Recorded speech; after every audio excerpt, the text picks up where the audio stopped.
Jonathan's connecting. Great. Oh, Jonathan, you've got a high-vis jacket on. Look like you're in a truck.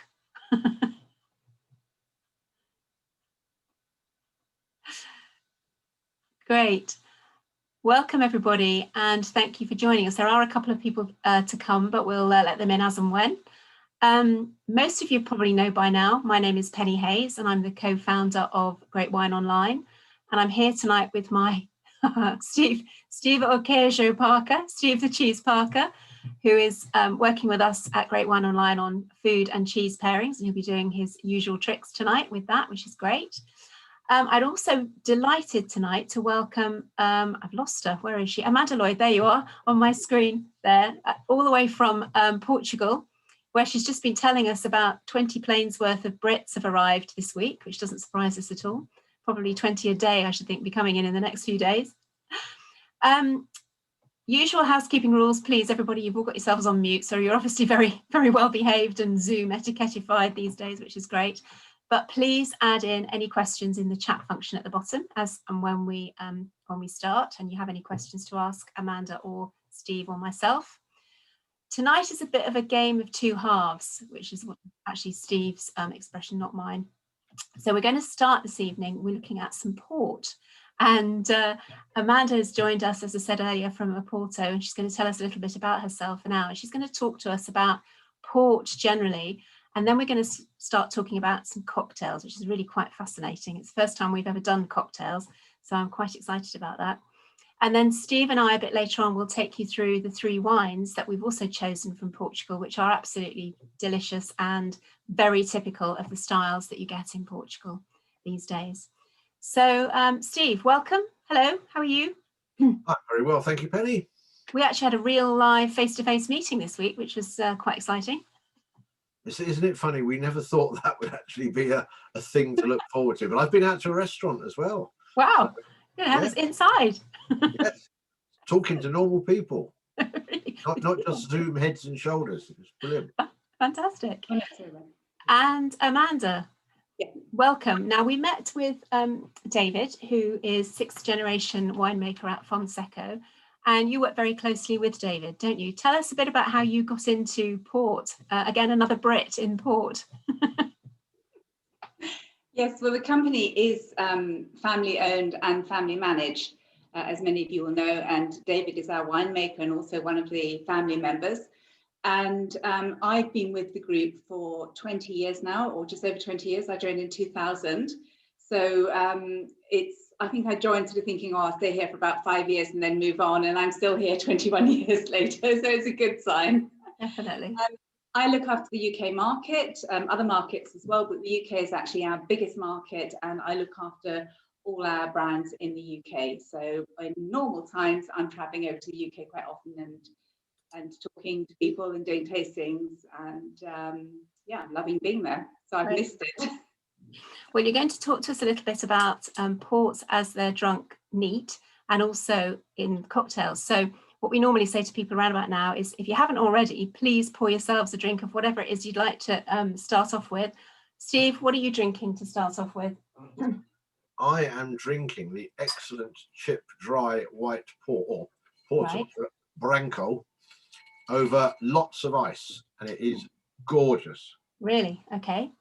And Amanda, what are you drinking? Fantastic. Exactly the same thing. So I've gone through the same bottle actually, even before you said that.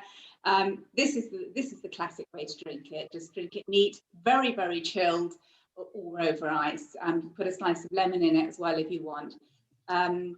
This is a good time to talk about glasses actually. I mean, here I've got a traditional port glass, but it's obviously quite small.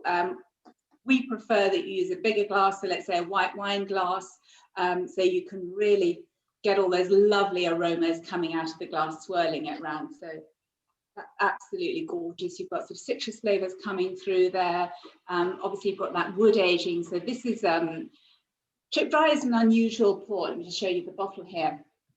This is a port that is, it's the only one made with white grapes. All of our other ports are made with red grapes.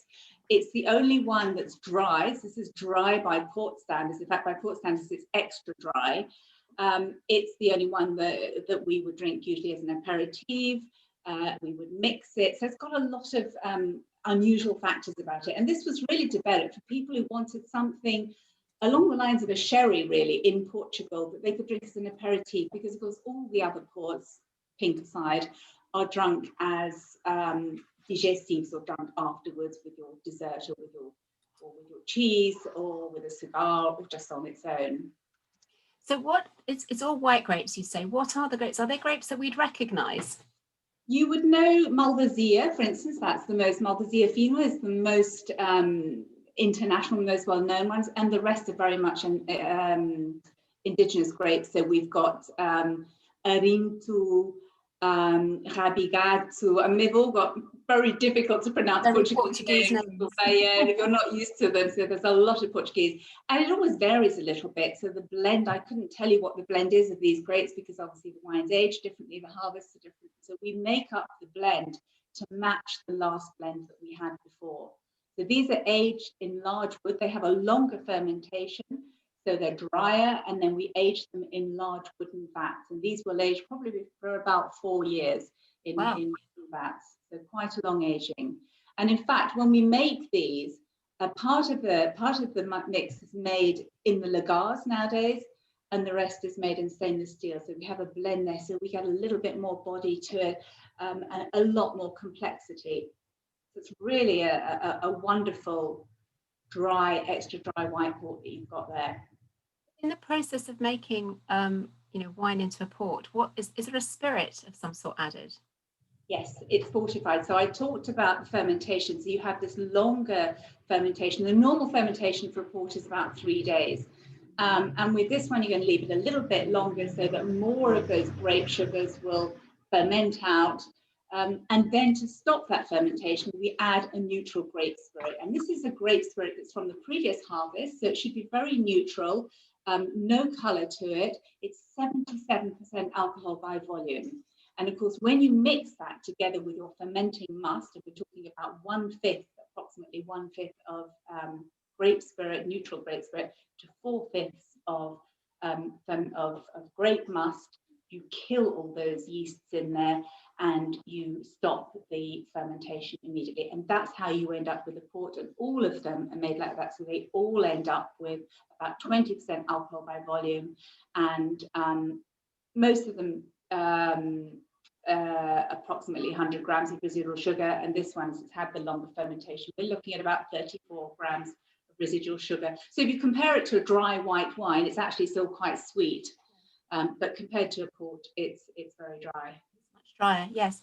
And for those of you who don't have your port tonight, probably the best one to start with will be the Vina Verde wine, which we are going to talk about a little bit later on, talking about dry white wines. What else was I going to ask you about this one? You talked about drinking this one on its own. Interesting, I put lemon in it. I've never thought about doing that before. I've drunk it as an aperitif before. Would you drink it at the end of the meal as well, a white port? You wouldn't normally. I mean, I always say drink it whenever you feel like it. If you want a glass of port in the afternoon or with a piece of cake, why not? Traditionally, it's an aperitif, but there are no rules nowadays. Nowadays you have, and we're going to talk about cocktails. I mean, 10 years ago, people would have been shocked at the thought of making cocktails with ports. Actually, nowadays, it's very popular and a lot of people do it. No, I'm absolutely sure. Steve, are any of the cheeses that you've brought to us tonight cheeses that you would suggest we have with this port? Yeah, it's quite a weird thing. I'm sure Amanda would agree with me that port is one of these massively misunderstood drinks that people tend to think it's something that old blokes like me eat at the end, have at the end of the meal. At Christmas. But it serves a whole multitude of purposes, and it pairs beautifully with all sorts of foods. If you take something like the chip dry here, personally, I'd go for something like a goat's cheese with this, right. Or perfectly, I would go with salted almonds. I'll talk to you a bit later about how to make salted almonds properly and simply, but there's a really good way of doing it. But anything salty works well. Olives work quite well. Yeah. Something that's really nice is if you get a nice salty ham, a Serrano is fantastic, and have it with some melon with this, superb. Of the cheeses you've got tonight, and you've got 3 amazing cheeses tonight, if we hop over the border from Portugal into that other Iberian country, We have some Montenegro, which is the cheese that looks really randomly weird, bright white, looks like you've rolled it in an ashtray or something, or rolled it in the road. This is actually, it's actually a hard goat's cheese. I'll tell you a little bit about it later, but it's a hard goat's cheese that has a blue mold in it, but they haven't pierced it, so you don't get the blue lines in the middle, you get the blue on the outside, which is what that totally unique cheese, absolutely fantastic. And the freshness of the goatiness and the tanginess of the blue, brilliant combination. Now that's interesting, because we've talked about obviously this as an aperitif, and we've also talked about cheese as an aperitif, if you're a canapé in the past, because certain countries around the world do actually eat cheese before their meal. Exactly. So I can see this word. What you'll find is most cheese makers as well do the same thing, Penny. Do they? So they will serve it before a meal, because they tend to think of it as the hero product of the meal. Yeah, of course, not the afterthought when you're too stuffed with everything else. No, absolutely. And I can imagine with the freshness of this port that's cleansing the mouth, it's actually a perfect combination. Oh, yeah. I mean, I tell you what, I know it's not everybody's cup of tea, but if you want a transport of delight, try some fresh oysters with chip dry port. Oh, stunning. It's a funny name, Amanda, chip dry. Explain where that came from. It's not an oil to fry your chips in. Being asked this question because nobody actually knows the real answer to this. Chip dry was introduced in 1934, so it's been around for quite a long time. We have no one in the company who's been around that long, and nobody can remember why it's called that. There's just something about it, chip dry, obviously no chips in it. Another interesting thing is that we've just introduced it, or we're just introducing a new product which will be arriving in the UK shortly, which is chip dry and tonic pre-mixed in a can. So again, another new development, which has had a few people sort of thinking, a bit strange, but actually it's fantastic. What do you get? You get the perfect mix when you do that. So you've got your 1/3 chip dry, 2/3 tonic water, and it's the perfect mix. Chill it well, picnics, drinking in the park, it's absolutely perfect. Or in these COVID times when we all had to be careful about handling glasses and bottles and so on, with lots of people around, we've had a lot of success with this in Portugal, in the bars particularly, where they're just trying to minimize contact as much as possible. So that hasn't quite arrived in the UK yet, but I think in another, Carol, 3 or 4 weeks it's arriving, is that right? So that would be the thing that you would suggest mixing the white port with. That would be a tonic. Should we do that now then? Should we go on and do a bit of mixing? Yeah, go for it. So tell me, put some ice in the bottom of the glass, presumably. Yeah, ice in the glass, and then pour in. I mean, we do 1/3 and 2/3. No, 1/3 and 2/3 is what we recommend. But an awful lot of people will just do 1/2 and 1/2. So, sure. So I've got some tonic water here, and just top that up, and the ice is already in there. And then either a slice of lemon, or something that's quite interesting is a bit of orange peel, orange zest. So just sort of crush it slightly to release some of those lovely aromas. Pop that in, and some mint leaves as well. And you'll find the orange really brings out some wonderful flavors in the chip dry. So that's really nice and really refreshing. And when you think, we have more months of warm weather than we do of cold weather in Portugal. So we're drinking port throughout the whole year. We think of port as being very much a winter drink. So we're looking at those, those wonderful LBVs and vintages on those cold nights when the fire lit. But actually, it's not all about that. When the weather's great, you can be drinking chilled tawnies that we'll come on to in a minute, chip dry and tonic. It can be 40 degrees outside up in the Douro Valley, and this is what we'll pour a glass of. Yes, the taste is quite different with the tonic and the orange peel. You're absolutely right. It really is quite a different flavour. Delicious. Steve, you're not doing this. I'm staying neat. Why would you adulterate something so good? Well, because you could drink more of it if it's got time. Yeah, exactly. It's a very thirst. I can imagine it being very, as Amanda says, very thirst quenching on a hot day. And I love it. Like a Pimm's or something like that. It's an alternative. It's actually nicer than Pimm's. And you're diluting it, so there's less alcohol. So it's, you know, it's good for a hot day. I mean, it's great for a barbecue drink. I'll tell you what's beautiful is you make a big jug of this. If you're having a barbecue or a lunch party, make a big jug, lots of mint in it, lemon slices or orange, and it looks so pretty as well, and really easy to serve out. What about putting a sparkling wine in with it?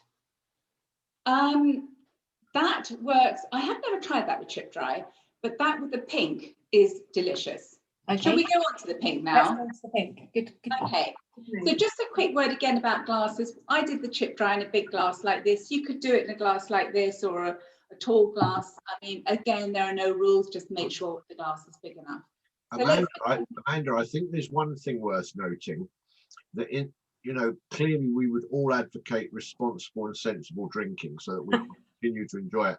And if you take a drink that occupies the same space as this, being gin and tonic, you're actually halving the alcohol level by having it with chip dry, and therefore, it makes the day last longer, doesn't it? A couple of gin and tonics and you could be flat on your back. So lightweight. 4 of these before you're flat on your back. So pink gin, I mean, this is pink port. This is probably the first time I've come across this. So what exactly is it? So this is made with red grape varieties. Same grape varieties that we use for all the other red ports. And what happens here is you have short contact. So during the fermentation, there's a short contact with the skins. And then the skins are removed, so you get this lovely pink color that we get here. And then you have a long, cool fermentation period before you stop it with the addition of the spirit. So I'm going to pour, let's just pour a little bit in here first of all, just to show you what it's like neat. So this, I've just poured it into a port glass. You've got this gorgeous pink color. And then on the nose, you've got, it's extraordinary because it's the same grape varieties as your normal ports. And yet on the nose, you've got strawberries and raspberries, really lovely, fresh red fruits coming through. Very, very different. It smells lighter. I know it sounds crazy to say that, but it definitely smells lighter. It's much fresher. It's very, very different. So of course you haven't got any tannins. You don't want any tannins coming through. This is 19% alcohol by volume in it. It's just under 100 grams of residual sugar. So much as the others, it's just this different production method which produces a completely different style of port. So you can either drink it neat like this, very chilled. You can pour it over ice, as Steve did with the white port, or you can again mix with tonic. So I've got a glass here. I've got a sort of tumbler glass here. I'm just going to pour that in there for now. And then top it up with tonic. There's my tonic here. And this one, I'm just going to put some mint in it and make a bit more in there. And again, make a long drink. And again, it's absolutely delicious, very refreshing, low alcohol, lowish alcohol, as we said before, compared to a gin and tonic. And it looks very pretty as well. Yeah, neat. It tastes quite sweet. It does taste quite sweet, but this is about, as I say, it's about 98 grams of residual sugar in this. So it's a lot sweeter than the white. So I can imagine it would be perhaps a little more intoxicating on a summer's day, unless you made your cocktail with it, which yes, I'm about to do. Sounds good. There are lots of cocktails. In fact, it comes with a little leaflet, which I put down somewhere, I'm not sure where, that was on the bottle, that has some cocktails on it. And of course, the simple one is tonic. Another one is the one that you mentioned with sparkling wine. So I put in a champagne flute, a bit like a Kir Royale, little bit of pink port in the bottom, top it up with sparkling wine, and then pop a frozen raspberry in the top, for instance, or a frozen strawberry, and it's delicious. It's really refreshing, and it looks very pretty too. And with this cocktail, I could imagine I've got some strawberries here because I think that was on our list. I'm going to put a strawberry in here as well with my mint. And my yeah, that will work really well. Yeah, I can imagine this would work really well with a sparkling wine, like something like a cava or a prosecco or something. Exactly. Yes. Yeah. Don't do it with a good champagne. Do it with just a nice cava or something, or a Portuguese wine. Really, really nice. I'm going to show you one more with a pink, which is called a pink jasmine. And this is quite unusual. So this is made in just a bit like this. Now, 1 part, so glass like this, 1 part pink port. Ice here, thank you. Lots and lots of ice in it. And then top it up with jasmine tea. Oh, So, sounds really weird, but it's actually absolutely delicious. So, and a little bit of mint again in there, and have it really, really cold.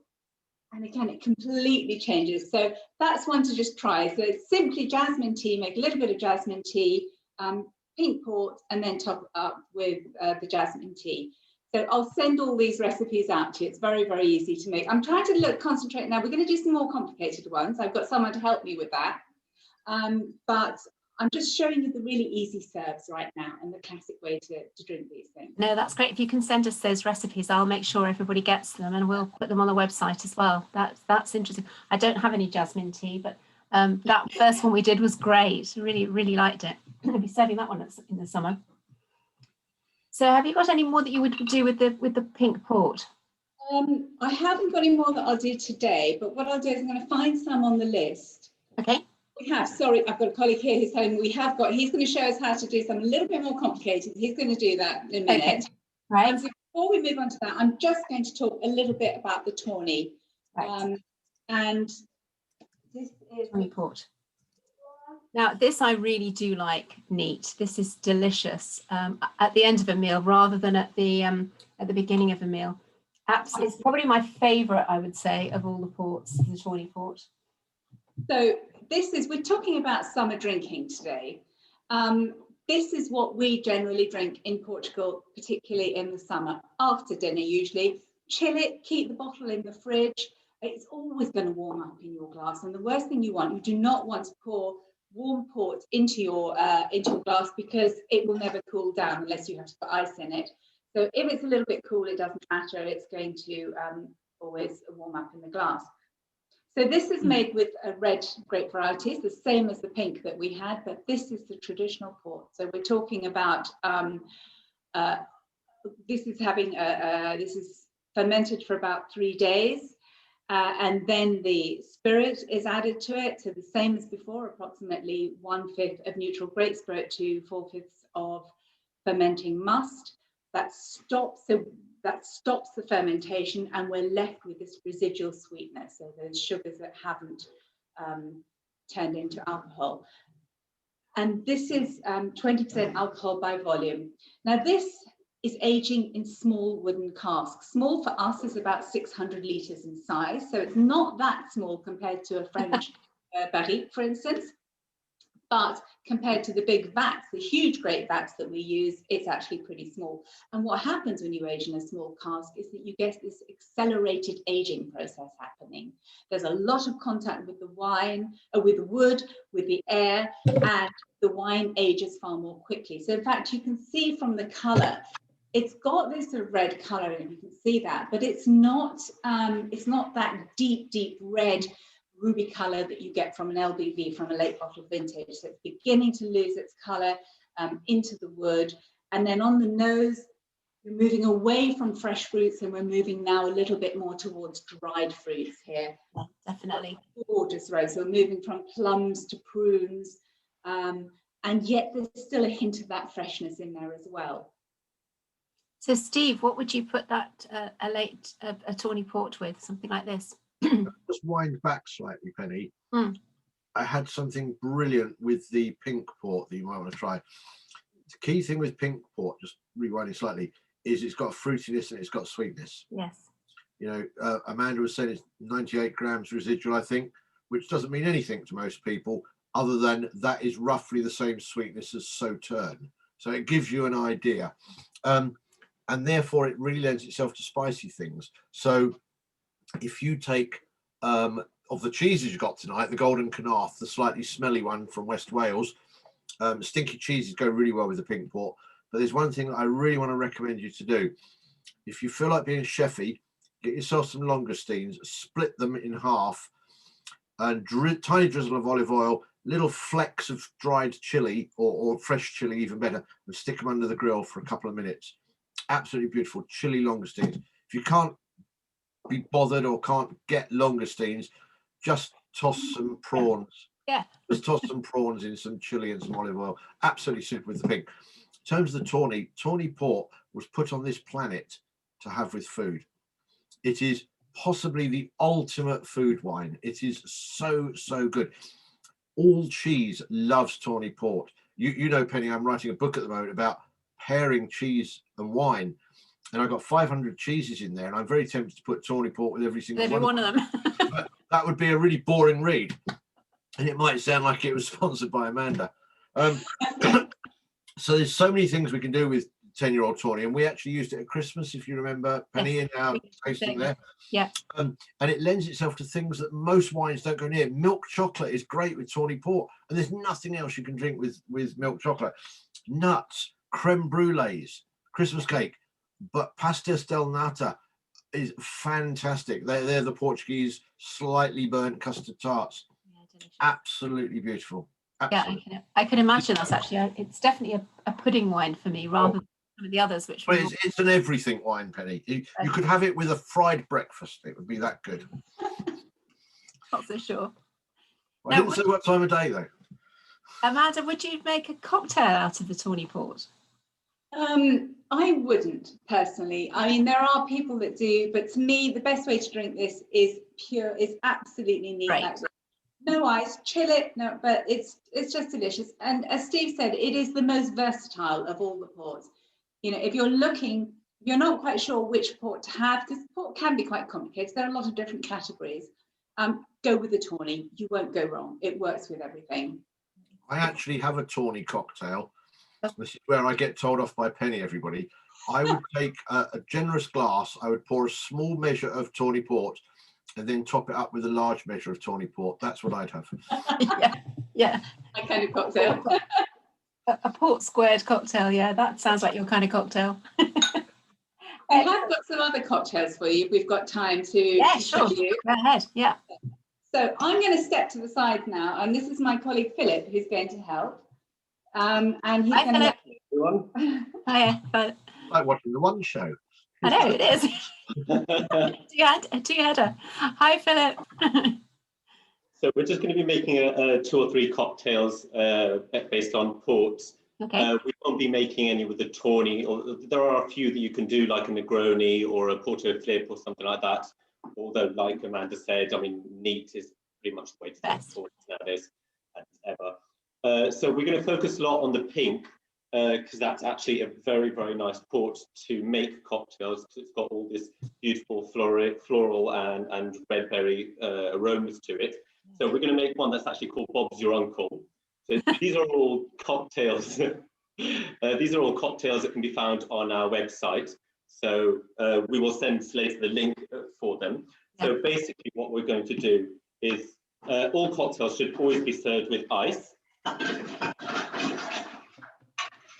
So in this case, normally you get a long drink or a tumbler like this. Ideally, it should be some crushed ice or as crushed as possible, not too crushed. If you get that really thin ice, then basically it'll just melt as soon as you pour the first part in, and then it'll add too much water. So you pretty much want picked ice. That's the ideal way to do it. In this case, what we're going to use, port. We use 2 parts of port. So you can just fill it up to about 1/3 of the glass. Yeah, I know you're not measuring this particularly scientifically, I note. Well, no, after making about 500 of these, you kind of get used to it and start noticing more or less where each part of the glasses are. And also, I'm talking parts. Normally, I'd be saying these kind of recipes in centiliters to be very specific. There are ways for, in terms of mixology, which is using these kind of pourers, which are American-style ones, which actually pour to very specific quantities every second. And that's what we would use instead of using a measuring cup. In this case, we're just doing it by ice, so it's a lot easier. That's fine. And also, have you ever seen drinks being measured in Portugal? No, that's a good point. You make a very good point. A bit like this. Yeah. And you get tipped more the more you pour. So. Oh, okay. going to add 1 part of vodka. Ooh. Now I've got gin. Is that okay? Can I do that? That was going to be for another one, but you Okay. can. It will add quite a different aroma to it, but Okay. why not? And then basically for decoration, what we're going to use is, so we're going to use a lime wedge. Okay, so you can tip it into the glass to get quite a bit of the flavour, and don't be afraid to squish the lime wedge a bit to get a tiny bit of the juice out, not too much. And then what we're going to do is we're going to top it up with ginger ale. Hey, it sounds delicious. Very unusual. If you've got... You have a very well equipped studio, Penny. I do. Well, I was given instructions, so very well equipped studio. I can't move because I've got so much stuff around me. It's very well equipped today. So you'll still notice the beautiful aromas of the pink, of course. You'll have a little bit more of acidity from the lime, Wow. and you'll get all that ginger ale. No, that is really nice.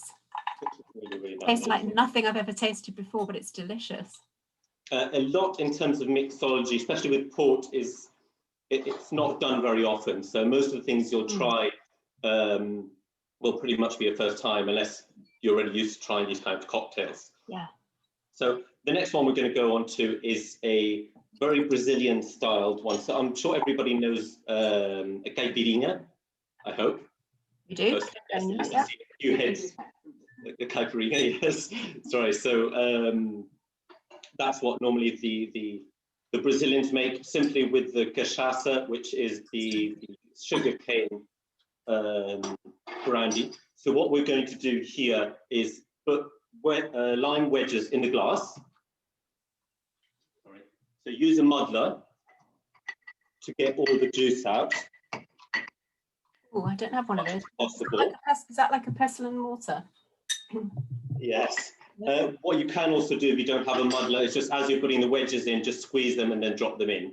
So it's absolutely fine to do that as well. So what we're going to do again with the pink, so 2 parts, so more or less a bit more of a third this time in terms of quantity in the glass, so you've got all the lime occupying a lot of space.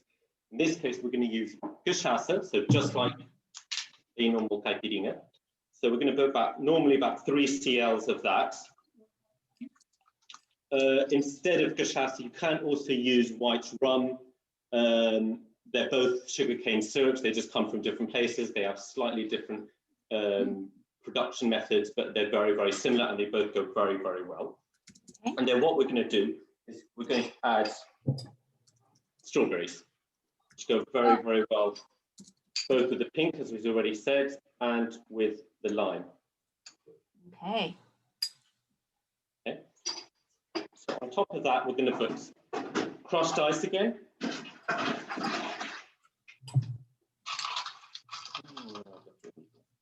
Running out of ice here.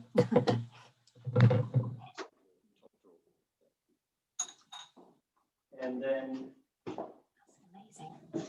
I just want to drink that like it is. What are you missing? Sorry, just missing a spoon. Amanda just got one for me. And then basically just move it all around. So you get all the flavors together. At the end, you can put about 1.5 cl of sugar syrup to make it a tiny bit sweeter. Mix it up again. And then hopefully your glass will be very nicely full with the ice on the top. And then voila.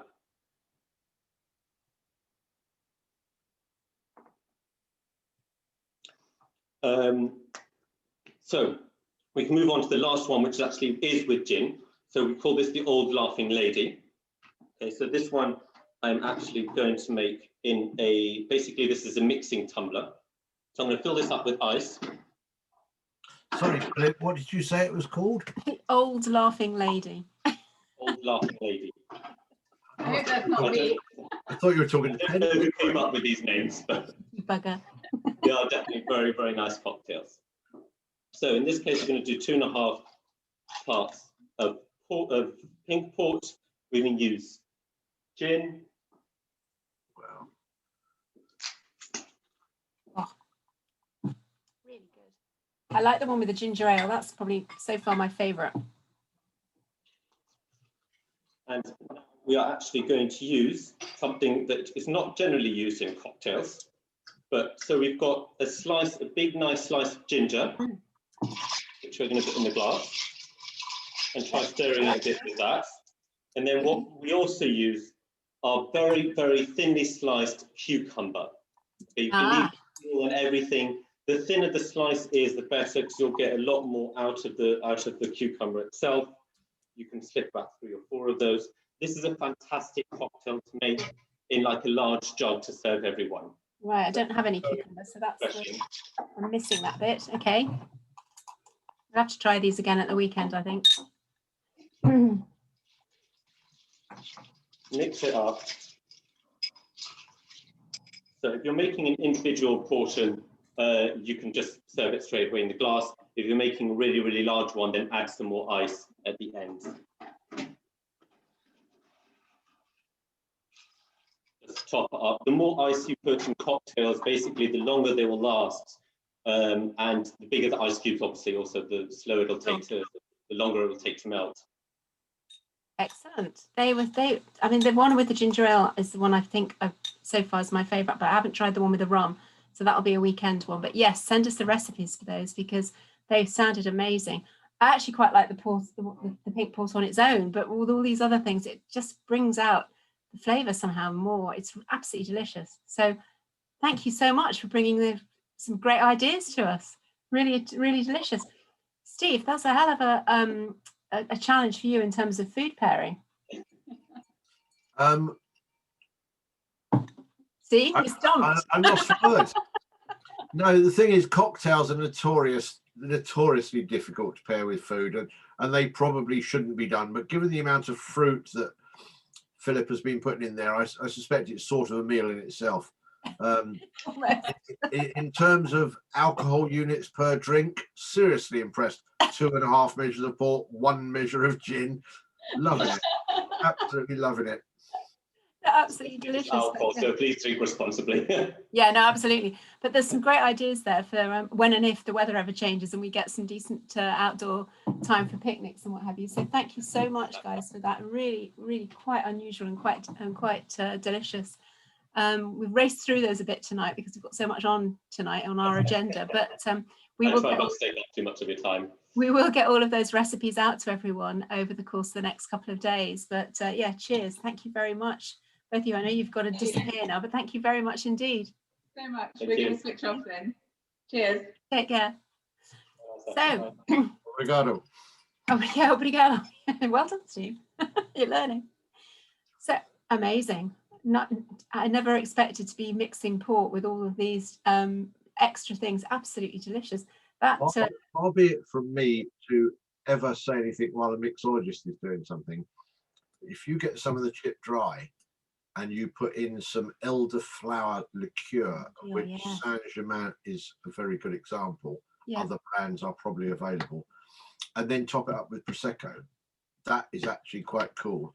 Well, it's quite dangerous, but it's quite cool. Well, that's actually quite similar to something called a Hugo that I drank in Italy a few years ago, which has got a lot of elderflower liqueur, Prosecco, and I think they top that up with tonic or soda water, but that's also really refreshing and delicious.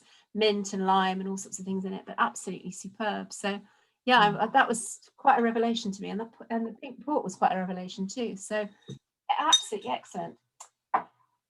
I'm not sure we should go on to the wines now. I'm feeling quite heady, but we've got 3 really interesting Portuguese wines for this evening for those of you who are still standing. The Portuguese didn't tend to export much of their wine. They kept it for themselves, and I'm not really surprised because it is actually quite delicious. What they used to send us was that stuff in those little bottles that everybody made lampshades out of, Matis Rosé, which I think was what we all thought of Portuguese wine to be. But in actual fact, having been to Portugal a few times, one of my favourites is the Vina Verde. Drank a lot of that on holiday. It's ever so slightly fizzy is not the right word. It's just got like a little spritz to it. But Steve, I understand Vina Verde. What exactly does? It's not a grape. It's not strictly a region. I don't think either. It's just a style of wine. Well, it's funny you say that, Penny. Portugal prides itself in winemaking terms in the fact that they use all indigenous grape varieties, which sounds like a terribly poncy word. But what I mean is grape varieties that are native to Portugal. Portugal, yeah. So when you go to Portugal, you don't get Sauvignon Blanc or Merlot or Cabernet Sauvignon or Shiraz. They are all local varieties.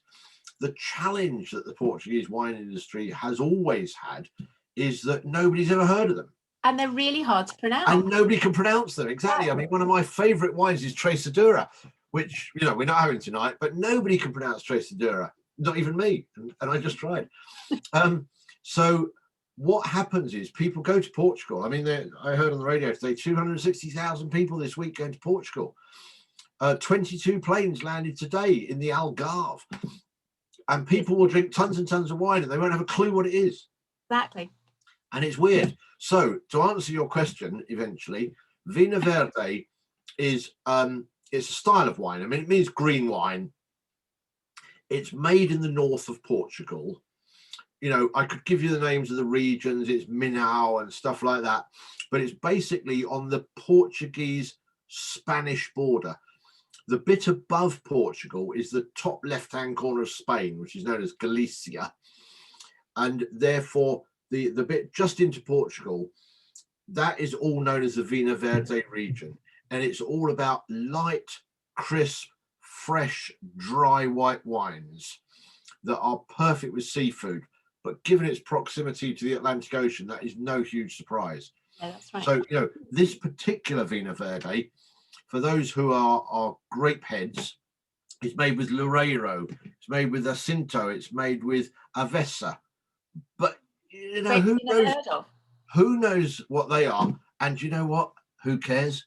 Yeah, exactly. What you've got here is a wine of a moderate level of alcohol, a really refreshing palate, and as you say, that little tingle on your tongue. It's a bit like a sherbet. Yeah, a little bit spritzy.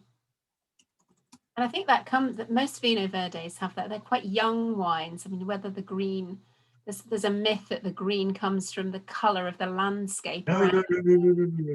But it's green. Young, yeah. Yeah, exactly. So it's usually drunk in the same year that it's been exactly harvested and made. So it's not particularly a wine to keep. It's a wine to drink.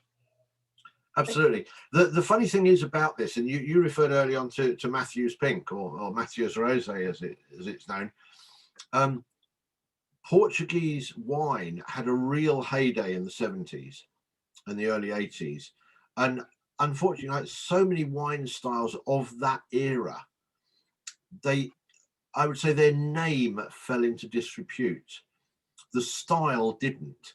So Vina Verde was a wine that we used to drink, but it is delicious.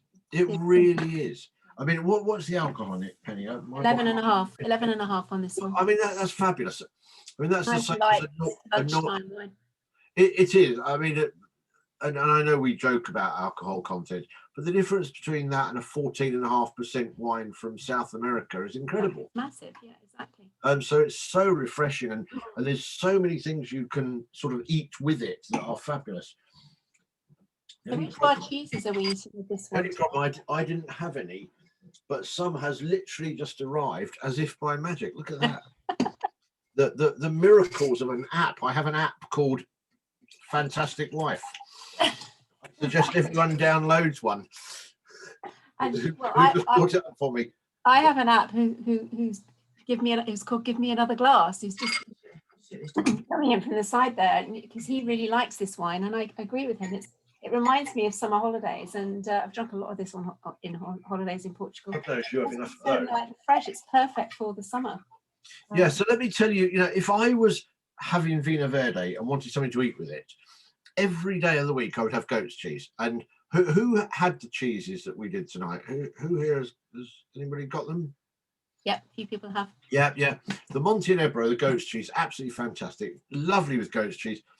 Lovely with mozzarella. anything light and creamy. I wouldn't go for anything heavy with this. In fact, you know, I said earlier on that the Tawny Port was possibly the perfect cheese wine. This is almost the polar opposite. You know, I wouldn't have this with any big, strong cheeses or rich, creamy cheeses, because it's not really designed for that. It's designed for seafood. You should get a bottle of this free with every sushi pack you buy. Any Thai food, fantastic. Oh yes, You know, works well with coriander, with lemongrass, with green chili, not too hot a chili. You know, all the galangal, all those sort of Thai flavors. But I'll tell you what this goes best with, and this is a hugely generic term: salad, or insalata, or ensalada, whatever you want to call it. Pretty much anything that comes under the heading of salad works nicely with it. See, that's interesting. It depends on the dressing, surely, with salad. Oh yeah. Sorry, I'm talking about fresh salad. Yeah. I mean, if you drown it in oil and vinegar, or Thousand Island or blue cheese or something, that'll be. But I'm talking about quite a fresh salad. Okay. But that could be as fresh as pasta tossed in a pesto or something. So, you know, the basil, a little bit of the oil and stuff like that. But I mean, it's called a green wine. Basically, think any food that's green will go nicely with this. Now, this winery has actually been around since the 12th century. That's making this wine. So we talk about New World and Old World. This is definitely Old World. And the family that makes this wine is actually descended from some nobility, although I wouldn't say this with any Portuguese on here, but there's most people in Portugal. It's like Italy. They're all descended from some nobility or another. But the Marquis de Lara was actually one of their aristocratic predecessors. So there is a link there with the name, but they've been around for many centuries. And the Vila Nova. I was going to say, what's interesting about Portuguese non-fortified wines, I don't mean ports, is they are generally owned by quite old established Portuguese families, whereas nearly all of the port houses are owned by Brits. Yeah, Brits, exactly. You know, if you think about, you know, Taylors, Coburns, you know, Grahams, these are not traditional Portuguese names. Right. And David, when he was talking to us last year about the port from Fonseca, where Amanda's from, and he sounds totally English, but in fact that's mainly because he was educated over here because of the links with England, or Britain, I should say. You know why that is? No, go on. The big link. If you look at, I'm no history scholar, but for most of the history of Britain, we were at war with either France or Spain. And there has been vast periods of time that we've never really had much of an issue with Portugal. And therefore, we bought into the style of wine quite early on. Yes. And particularly the fortified wines, because you've got this massive slug, as Amanda was saying, like 20% of grape spirit going into it, which is how you make port, you know, the magic of port. Yeah. And we've always liked something with a little bit of welly in our drinks, haven't we? Definitely. Definitely. Sorry, that's a winemaking term. Yeah, little bits of welly, indeed. Now, the next wine we're going to talk about is the same winery, same brand, the Marquis de Lara, and this is an Alvarinho. Now, spelt slightly differently to the Spanish version. You may have come across the Spanish version of Albarino, which is a very well-known grape grown predominantly in the northwest and along the Rias Baixas, as they call them, along the inland locks in the north part of Spain. So you may well have come across it. Albarino has become quite a popular grape over the last sort of 10 years or so in the UK, but not perhaps terribly well known. Again, a seafood wine probably, but just over the border, the Portuguese also drink. Oh, we've got somebody just joining us. Also drink. Also grow Albarino, but they spell it slightly differently. Delicious wine. I'm expecting this one to be a little bit more honeyed, a little bit more tropical fruits than the one we've just tasted. I've not actually tasted this one before, so this is new to me as well. Grapes are harvested by hand, so it's very carefully produced, absolutely delicious in that respect. Yeah, I'm getting a bit more sort of honeyed, more rounded, more tropical fruity flavors than I was getting in the more citrusy Vina Verde. Perhaps a bit of peaches in there. Imagine that could be the flavours of the ports wafting over, but a bit lemony. Like honeysuckle. I just need to tell you folks, if you think Penny and I have been sniffing something and you can't taste any of these things, it doesn't make you wrong, because you smell and you taste whatever you smell and taste. The difference being that Penny and myself taste a lot of wines in a week. So strangely enough, this is the second Albarino I've tasted today. Ah. So I tasted one from Spain this morning. Therefore, you get used to describing wines. I suspect, you know, neither Davina, Nikki, Tina, Sarah, Amanda, or Judith had that many wines this morning. But I don't know. Looking at Judith, you know, you never can tell.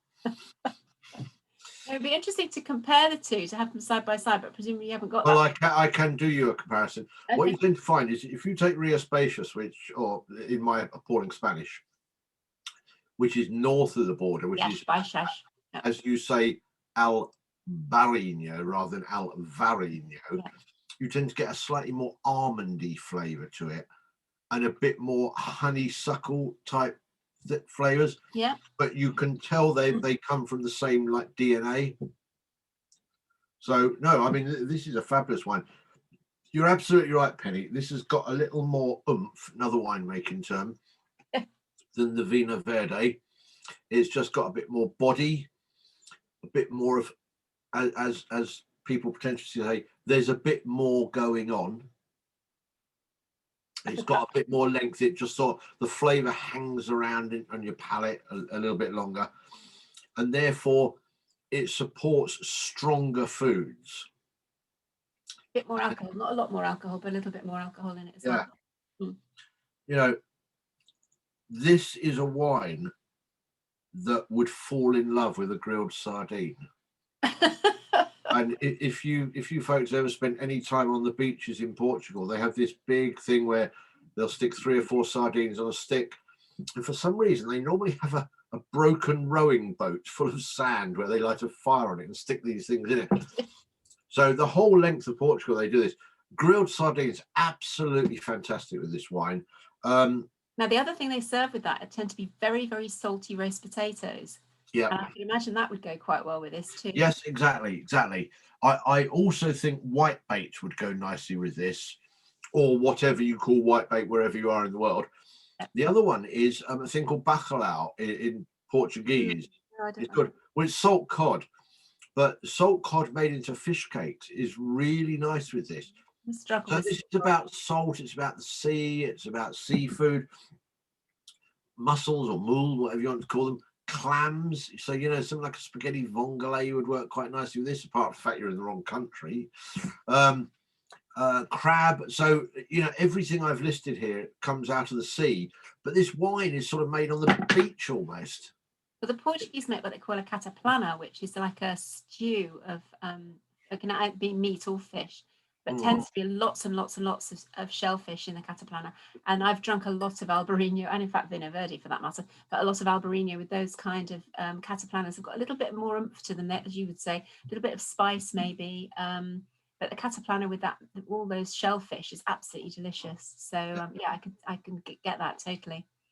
Really good. If you were going back to the world of cheeses, the cheese that I recommended with this, which we sent out for those that ordered it, was the Golden Canarth, which is from West Wales.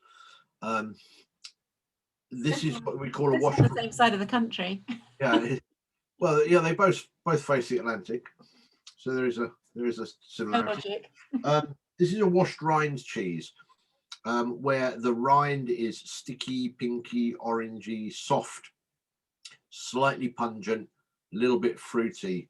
I think a really nice accompaniment to this. And any wine of that style, any cheese of that style, these what I call fruity cheeses, would work nicely with this. So whether it be Stinking Bishop or Epoisse or Langres or Livarot or Pont l'Evêque, any of these cheeses would be lovely. But also something like a feta would be nicely with this. Or a halloumi, because they both got that saltiness. You know, I'm not saying that feta or halloumi tastes like seafood, but you can see it's affecting the same part of your tongue, and so it would be really, really nice. So, you know, a lovely salad with some grilled halloumi on it, and followed by some sardines. Fabulous. All sounds great. I have to say, you know, Alvarinho is for me a much softer wine than something like a Sauvignon Blanc, and it's, you know my feelings about Sauvignon Blanc. I'm not a great fan. This for me is my wine of choice if I'm in a restaurant and having fish. Alvarinho, pretty much any fish, to be honest. I love it, absolutely love it. And the Portuguese version is as delicious as the Spanish in most cases.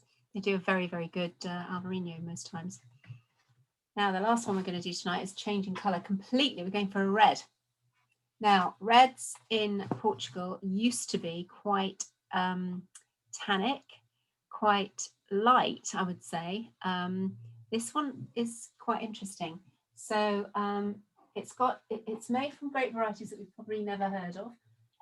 Penny, I'm not sure whether we're pouring wine down people's necks so fast. They're not allowing them to ask any questions. No, we haven't. Exactly. I was just going to say we haven't had any questions. We haven't got that many people on the call tonight, which is nice. It makes it a lot more intimate, a lot more friendly, and I can personally dish out abuse to people rather than to a crowd. And therefore, you know, if anybody's got any questions about anything we've said up to now or anything That's generally, please feel free to stick it into the chat and we'll try and pick it up. Good point, Steve. Very good point. Thank you for that. Right, moving on to the red. You will have heard of some of the grape varieties in here. Tempranillo is one of them, but Touriga Nacional is another one of the indigenous. Well, it's a grape variety that you only really hear of in Portugal. Tends to give body, and oh wow, that's really quite a really rich red. This one. I'll give you a minor bit of grape education. If you've ever had a glass of port, you've had Touriga Nacional. Exactly, but you just probably wouldn't know it. It's one of the best known grapes in the world that nobody knows about. Exactly. No, absolutely. And you mentioned Tempranillo just now, which is a name that everybody knows. In Portugal, it's usually called Tinta Roriz. So if you ever see Tinta or Roriz, R-O-R-I-Z on a bottle, that is actually Tempranillo. The Tempranillo grape that's used to make Rioja over in Spain has over 44 different names, of which Tinta Roriz is one of them. This has got a real rich spiciness to it and earthiness to this one. God, it's also got berry fruits in there too. And as Steve said, you know, I'm smelling something that maybe you guys can't smell, but I definitely get spice. I suspect, Penny, what most people can smell is wine. Yeah, I know. Cherries, wine, cherries. Mind you, it could be the aromas from everything else around at the moment, but I'm expecting this to be quite full-bodied. What's the alcohol on this one? 13. Okay, it's not too high.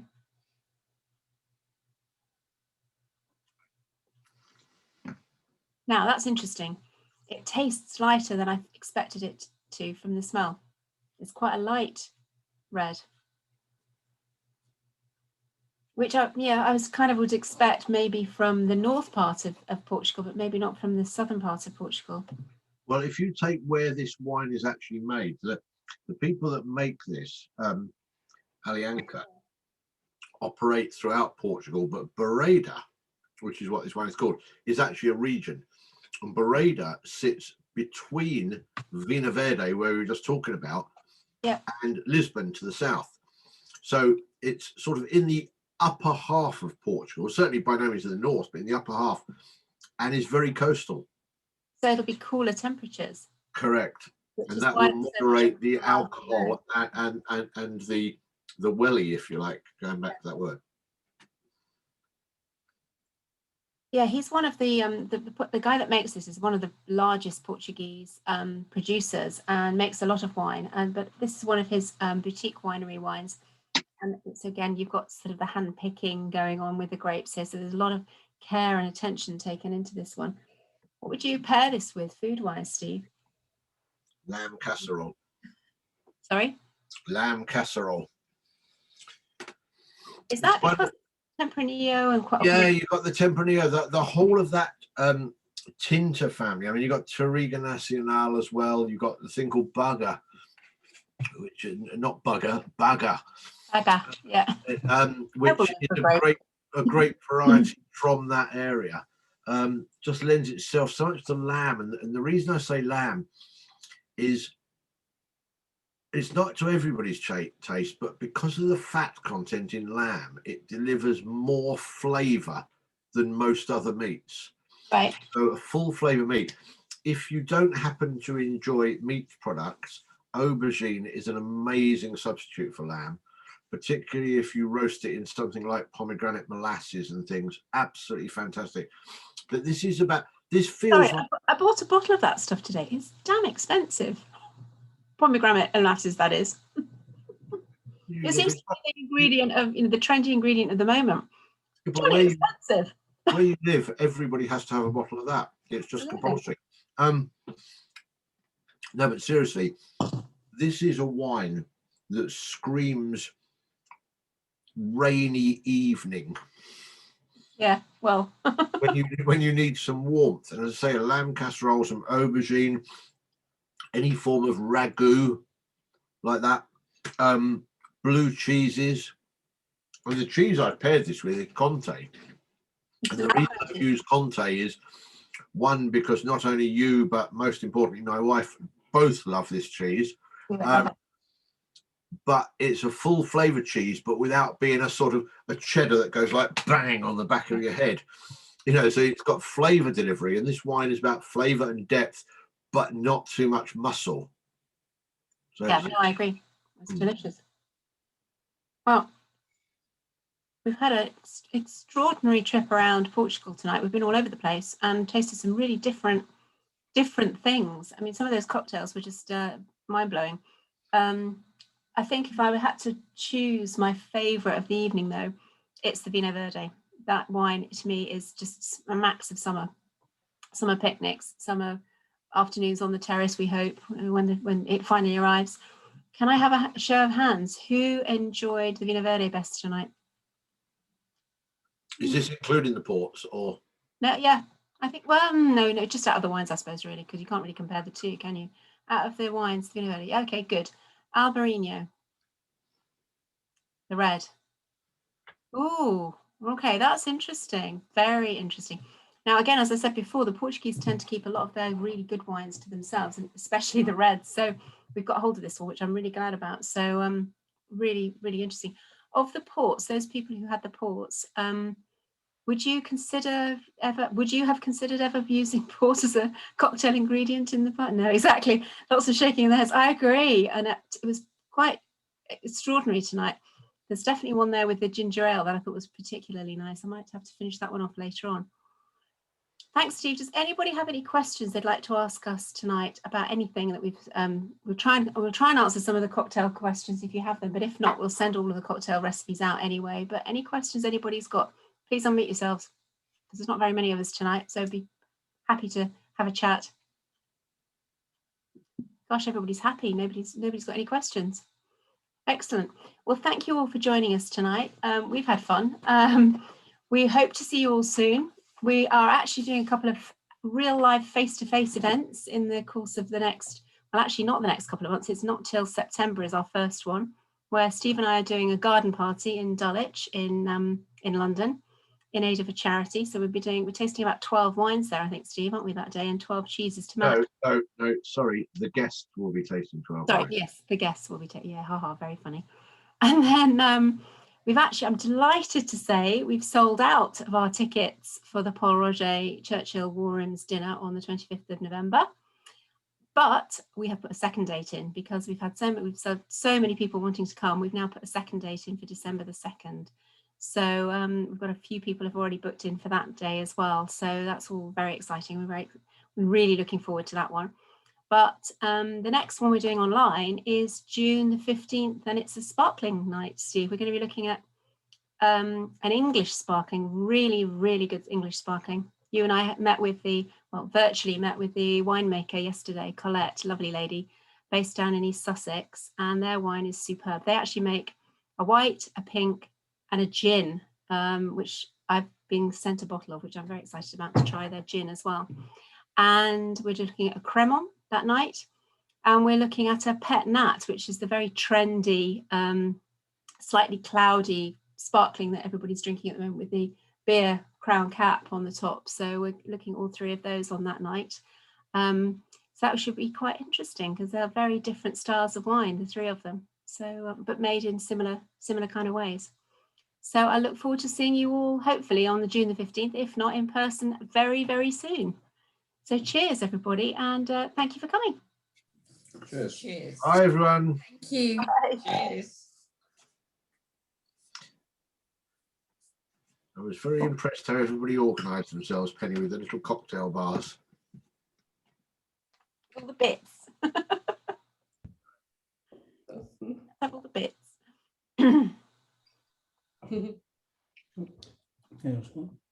Leave.